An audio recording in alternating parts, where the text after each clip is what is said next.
In the bitter chill of a working-class neighborhood, a black mechanic with a troubled past lived a quiet existence, observed with cautious eyes by his neighbors. One night, just as he was closing his shop, he found a young boy, shivering in a thin shirt, huddled beneath a frozen bench.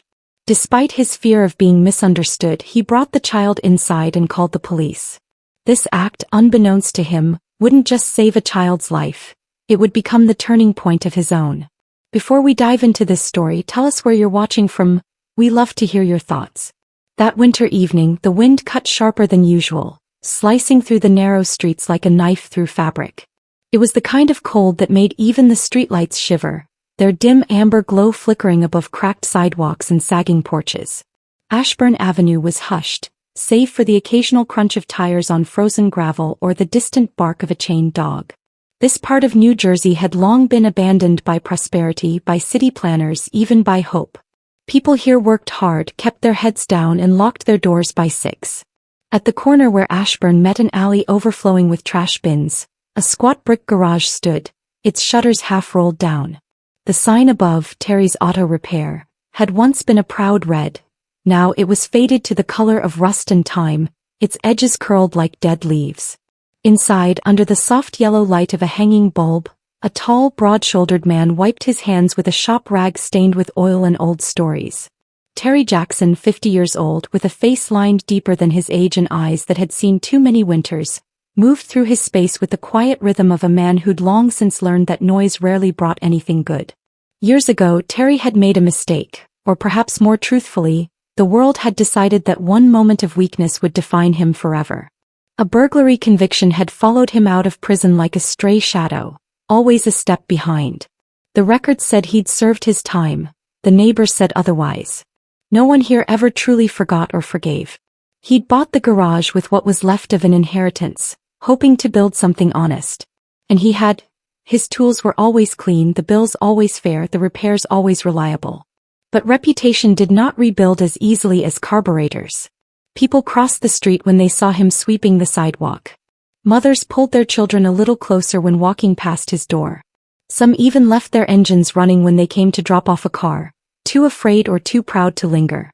Just last week, one man had stared Terry in the eye the entire time he worked on his brakes, arms crossed tight like he was watching a criminal disarm a bomb. Terry never argued, never protested. What would be the point in a neighborhood where everyone knew everyone? He was the ghost everyone tolerated but no one spoke to. He had become part of the scenery, like the broken fire hydrant or the dented mailbox no one bothered to fix. Children didn't trick-or-treat at his door come Halloween. He left the porch light off anyway. Teens whispered exaggerated tales about him that made him into something darker than he ever was. And the adults? They just stared a little too long, spoke a little too softly when he walked into the corner store. Even the cashier, a kid barely out of high school, rang up his purchases like handling evidence. Business at the garage barely trickled in. Most folks only stopped by when their cars gave up a block too soon, too stubborn to make it to a real mechanic.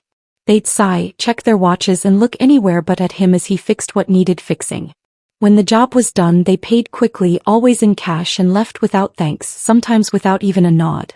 Terry didn't expect kindness. He didn't even hope for decency anymore. The days passed in a steady loop. Repair, eat, read, sleep, talk only to the cat, keep your head down, stay out of trouble. He had found a strange sort of peace in the loneliness, a quiet that hurt less than rejection. Better to be invisible than resented. That night was no different. He'd just finished changing the fan belt on an old Chrysler, his hands still slick with grease, when he checked the clock. Nearly 8. Time to close. He reached for the chain to pull the garage door down, the same way he did every night, with a slow, deliberate motion as though trying not to wake the world outside. The street was empty, not a soul in sight, and yet something felt different. Not loud, not obvious, but like the cold air had shifted just enough to carry something else on its back.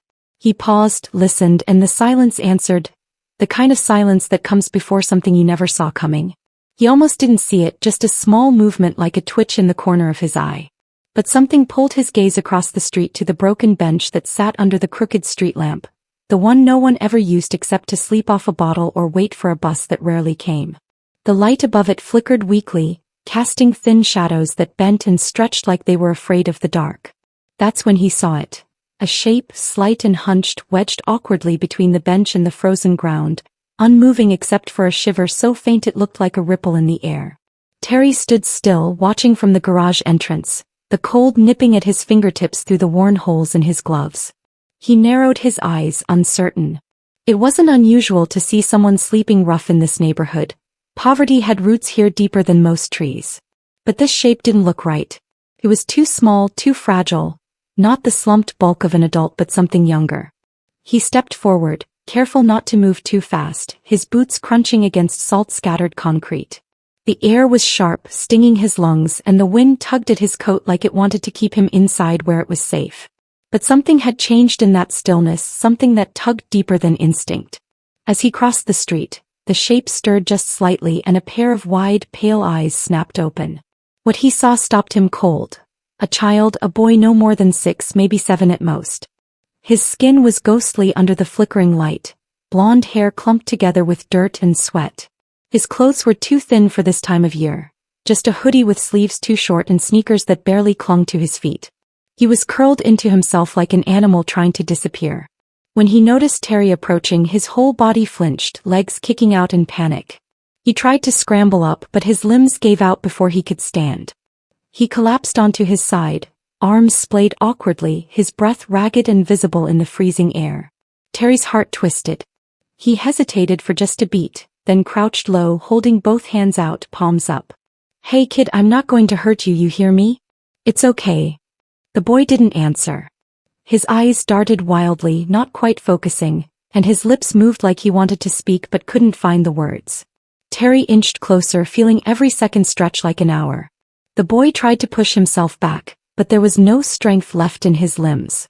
He was running on the edge of something dangerous now, hypothermia, shock, who knew what else. "I got a warm place," Terry said quietly, his voice softer than he'd used in years. "Just across the street. No one else, just me and a heater.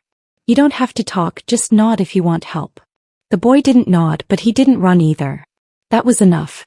Terry moved slowly, gently, gathering the boy into his arms. He weighed almost nothing. There was a stiffness in his joints that didn't belong to someone so young, a kind of tension that came from being afraid too long. The boy's hands were like ice, fingers curled into fists that wouldn't unclench. Terry could feel the bones through his coat. The moment he stepped back into the garage, the warmth hit like a wall. The space heater in the corner was old but stubborn. It kept the air just above freezing, which tonight felt like summer. Terry laid the boy on a pile of clean towels beside the heater and pulled down a heavy blanket from the cot.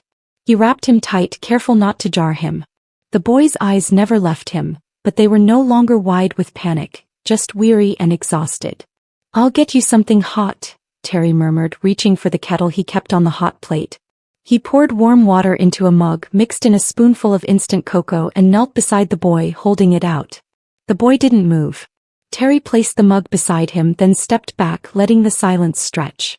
In the distance, a siren wailed and faded. The boy's head jerked slightly, but he didn't speak, didn't cry. He just stared at the floor like it might offer answers. Terry noticed then, more than the cold or the silence, that the boy hadn't made a sound. Not a word, not a whimper, not even when he fell. His lips were chapped and pale, and his throat moved like he wanted to say something but couldn't. It wasn't just fear, he couldn't talk. That realization settled in Terry's chest like a weight. He looked closer. The hoodie the boy wore had a small tear near the collarbone. Beneath it, a faded bruise. Not the kind a kid gets from roughhousing, the kind that came from restraint. Terry's breath caught. His eyes drifted to the boy's wrists, thin, with faint red rings where skin had been rubbed raw, like rope or plastic ties. His mind recoiled, then forced itself forward, connecting pieces that shouldn't have belonged to any child. A sick feeling crawled up his spine. He stood up, moved to the door and pulled it shut tight. Not that anyone was likely to come knocking. Most of his neighbors wouldn't have stopped if they'd seen him carrying the boy in. They would have turned their heads, quickened their pace. Some would have assumed the worst, whispered about that ex-con finally showing his true colors. Others would have just felt justified in avoiding him all along. He looked back at the child, now curled beside the heater, hands still trembling beneath the blanket. No one was coming for him, at least no one good. And Terry knew, deep in the marrow of his bones, that whatever this boy had run from or been taken from wasn't finished yet. He rubbed his face with calloused hands, paced the floor once, twice. Every instinct told him to call someone, the police, child services, anybody, but the thought caught in his throat. He could already see the headlines, already hear the questions, the accusations. He'd be in cuffs before he could explain. And yet the alternative, doing nothing, was worse, unforgivable. Terry Jackson had spent 2 decades paying for one bad choice. Tonight he stood at the edge of another. Only this time someone else's life was on the line. Terry stood in the center of the garage, surrounded by the familiar scent of oil, steel, and old air. But nothing felt familiar anymore. The boy, still nameless, still silent, lay bundled in the corner like a forgotten package fate had dropped at his feet. Terry watched the slow and shallow rise and fall of the child's chest as the blanket wrapped tighter around his thin frame. The heater hummed low beside him, its orange coil glowing steadily, casting long shadows across the grease-stained floor. Outside, the wind had picked up, hissing through the cracks in the doorframe, but inside time seemed to pause as if the garage itself was holding its breath, waiting for him to decide what kind of man he was going to be. He reached for the old rotary phone mounted to the wall near his desk, its receiver dusted but not forgotten. His hand hovered over the numbers, fingers twitching with hesitation. He didn't fear the police as much as he feared the way they would look at him. The questions, the doubt, the unspoken accusations that came not from evidence but from assumption. One glance at his record and the boy's silence would speak volumes. Terry couldn't defend against it. They wouldn't see a man who'd lifted a freezing child off the sidewalk. They'd see a convict in a garage with a boy who couldn't speak, covered in bruises with no one else around to say otherwise. And that truth, however unfair, was one he'd lived with long enough to know better than to ignore. He paced. The boy stirred at the sound, eyes fluttering open just for a moment. There was something haunted behind those eyes. Not just fear but fatigue that didn't belong on a child's face. Terry forced a smile, though it hurt the muscles in his cheeks, and crouched beside him again. "You're safe here, you hear me?" he said gently, unsure whether the boy could understand. "Ain't nobody going to hurt you." Still no response. Terry exhaled slowly and rose, walking to the old filing cabinet in the back of the shop. He pulled out a roll of gauze, some antiseptic wipes, and a pair of clean socks he'd bought on clearance but never used. One by one he tended to the boy, wiping dried blood from a scraped elbow, wrapping the angry red line across his wrist, slipping the socks over his freezing feet with a care that came from someplace deeper than duty. The boy flinched at first touch but didn't pull away. He didn't look at Terry either. It was like his body was present but his spirit had slipped behind some locked door, waiting for proof it was safe to return. He stepped away, wiping his hands on his jeans, and glanced at the wall clock. Nearly 9. Too late for the neighborhood store to still be open. Even if it was, the cashier would eye him suspiciously if he came in looking like this, grimy, nervous, and buying medicine or baby food. He could already feel the unspoken weight of the stairs pressing against his back. He needed help, but not the kind that came in a uniform. Not yet. After a long silence, the boy reached into the front pocket of his hoodie and pulled out something small. A button no bigger than a dime, smooth and black with a strange emblem carved into it. He held it up without a word, offering it like a secret or a clue. Terry took it, careful not to show surprise, and examined the symbol. He didn't recognize it, but it felt expensive, intentional. "Someone's looking for you, huh?" he murmured, more to himself than to the boy. The boy blinked just once. Not a nod, but not a denial. And Terry knew. This wasn't a runaway, this wasn't an accident. This was something much worse. He stared at the old phone in his hand, at the kind of call that would change everything, the kind of choice that made a man not by what he'd done before but by what he did next. And Terry Jackson, grease-stained, mistrusted, forgotten by the street he lived on, decided to stop being afraid of the wrong things. He decided to be seen. He straightened up and looked at the ceiling, old pipes creaking faintly with the change in temperature. For a moment he allowed himself a simple thought. What if he didn't call? What if he just let the boy stay here tonight? Fed him something warm, gave him shelter, waited till morning? Maybe then he'd have time to come up with a better plan, one that didn't risk everything on a single roll of the dice. But deep down he knew that delay was just fear dressed up as logic. The boy didn't have time. Whatever had happened to him, whatever had left him mute, shaking, and alone on that bench in the cold, it hadn't been kind, and it wouldn't stop looking for him. If someone out there had gone through the trouble of binding his wrists, of dumping him in a place like this. They weren't finished. And Terry, for all his scars and solitude, wasn't the kind of man who'd turn his back on a child and pretend the world would work it out. He took a deep breath, closed his eyes and dialed. The call rang twice before a calm female voice answered, crisp and professional. Child Protective Services, how may I help you? Terry's throat felt dry, but his voice came out even, measured. I've got a child. Found him outside my shop. He's not speaking, might be hurt, might have been taken.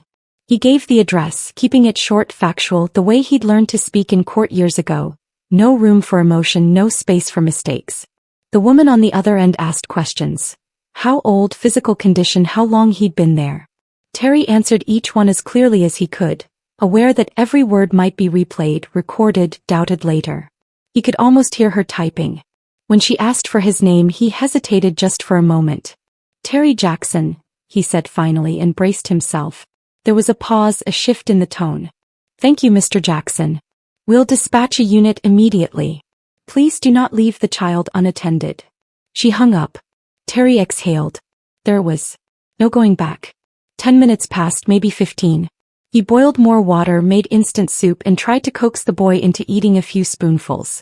A few made it past his lips, but mostly the boy clung to the warmth, eyes darting toward the sound of every passing car. Terry knelt beside him and whispered the way people talk to animals caught in traps, soft, steady, patient. When the knock came, it wasn't loud. 3 measured raps against the garage door, then silence. Terry opened it to find 2 figures silhouetted against the street lamp. One, a uniformed officer with a clipboard.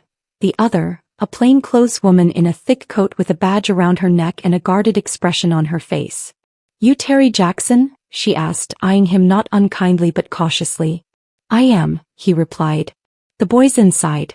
He's not talking. They entered without fanfare, their boots clunking softly on the concrete. The woman knelt beside the child, her voice trained and gentle, the way Terry's had been. The officer stayed near the door, eyes sweeping the room with that look, neutral but not trusting. Terry had seen it before. It wasn't personal, it was procedural, but it still made him feel like the walls had crept in closer. The woman's voice dropped, just audible. We've had an alert out since yesterday. This boy. He matches a description from a case out of Pennsylvania. Abduction. High priority. They've been searching state lines. She looked at Terry then, and her eyes changed, softened maybe, or sharpened with understanding. You may have just saved his life. Terry didn't know what to say, he just nodded. They asked a few more questions. When he mentioned the bruises and the button with the strange emblem, the officer took it into an evidence bag with gloved hands. The woman gathered the boy gently, cradling him as if afraid he might shatter. And for the first time the boy let out a small sound, a broken, rasping breath like air escaping from something sealed too long. It wasn't a word, but it was something. As they stepped toward the door, the woman paused. You did the right thing. Not everybody would have. Terry swallowed hard.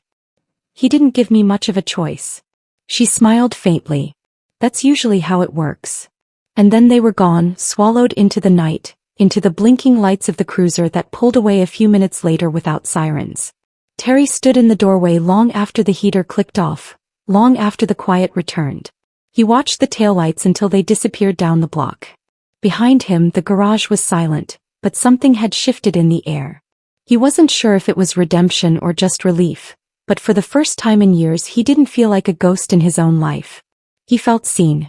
And it didn't feel as scary as he thought it would. The next morning arrived with a softness that felt almost out of place on Ashburn Avenue. The cold was still sharp, the light still pale, but there was something different in the air, something gentler, like the world had exhaled just a little. Terry was already awake, though he hadn't really slept. He had spent the early hours sipping coffee that had gone lukewarm by the first sip, watching the sun struggle to rise over rooftops and listening to the tick of the wall clock that marked time with more patience than most people gave him. He didn't expect visitors. He didn't expect anything at all after the night before, after the child, after the silence, after the decision. He had learned not to expect, only to endure. But just after 9, the sound of tires crunching over gravel pulled his attention toward the street. 2 black SUVs, quiet but unmistakable, came to a slow stop outside the garage. Terry's heart paused for a beat. Not out of fear, not exactly, but with that cautious anticipation he had carried for years. the kind that never quite left a man who had been watched too closely for too long. From the first vehicle stepped Agent Myers, nodding in recognition. Then came Nathan's parents, dressed more simply today, coats zipped against the cold, expressions open but unreadable. The mother carried a small bouquet of white lilies in one hand and something wrapped in brown paper in the other. The father followed behind, walking slowly, almost reverently. They were not flanked by cameras or reporters. They had come as people, not symbols. Terry met them at the door. The mother stepped forward first, her voice low, trembling in the way that only came from deep emotion held too long. "Mr. Jackson," she said, "we didn't sleep last night not because we were afraid anymore, but because we were trying to find the right words and there aren't any. You brought our boy back to us, alive, whole. We will never be able to thank you enough." She handed him the bouquet. Terry took it awkwardly and used to flowers in his hands, unsure where to look. Then she gave him the package. He unwrapped it carefully to find a framed photo of Nathan laughing in a sunlit field, younger, carefree. The kind of picture that reminded you of everything good in this world still worth fighting for. The father stepped forward next, holding an envelope thick with a check. Terry looked at it but didn't reach for it. He was about to refuse. His mouth had already begun forming the words when the man gently raised a hand. "We know what you're going to say," he said quietly. "You already said it yesterday, but we didn't come to offer you money. Not this time. We want to do something more meaningful, something that lasts." Terry frowned slightly, confused. "We've spoken to some people," the man continued, glancing at Myers, "and we'd like to renovate this place for you. Not to change it, just to restore it, rewire the lights, fix the roof, get the front windows replaced, a fresh coat of paint. The kind of work that says this place matters because it does. And because you do." For a long moment Terry didn't say anything. His fingers tightened slightly around the bouquet. The words didn't come easily, they rarely did. But when they did, they came low and true. "You don't owe me that," he said, voice rough with something that wasn't quite emotion but lived next door to it. The mother smiled, her eyes glassy. "We know. That's why we want to." And somehow that made all the difference. Within a week, contractors had arrived. Not flashy or loud but professional men in union jackets with thermoses in hand, respectful and efficient. They worked around the garage's quirks, not against them. They fixed the flickering lights, reinforced the beams, sealed the drafts, replaced the cracked window with clear, thick glass. A sign painter came one morning and refreshed the name, Terry's Auto Repair, still carved in the same old style, but underneath in smaller letters painted in gold leaf, a new line had been added, because kindness is a choice. People started to notice, not all at once but little by little. They walked a bit slower past the garage. Some peeked in. Some even waved. One woman from the other end of the block brought by a basket of muffins and asked if he'd mind looking at her son's old pickup. A teenager who had once glared at him on the sidewalk now offered to sweep the snow. The changes were subtle but they were real. And then one afternoon, a small hand knocked on the newly painted door. Nathan stood there, bundled in a red coat, cheeks pink from the wind, holding something clutched in both hands. His mother stood behind him, watching quietly. The boy stepped forward, reached into his pocket and pulled out a brand new button, yellow with a smiley face, and placed it gently into Terry's palm. Then without a word he reached out and hugged him tight, certain, not afraid. Terry stood frozen for a breath, then slowly wrapped one arm around the boy's back, feeling how small he still was. When they pulled apart, Nathan looked up at him and gave a nod, the same way he had in the hospital when shown a picture of the man who had saved him. Only this time it wasn't confirmation, it was connection. That night the shop was quiet again. The workbench clean, the new light humming steadily overhead. Jasper curled up on the cot, purring like a soft engine. Terry sat in his chair, the button still in his hand, turning it over slowly as if it were a coin from another life. He thought of the past, of the cold silences, of the stares, of the time he spent believing he had nothing to offer anyone but solitude. And then he looked around at the walls, at the warm lights, at the bench no longer empty, and realized he'd been wrong because kindness, when given freely, when chosen despite fear, doesn't just fix what's broken. Sometimes it rebuilds everything. Join us to share meaningful stories by hitting the like and subscribe buttons. Don't forget to turn on the notification bell to start your day with profound lessons and heartfelt empathy.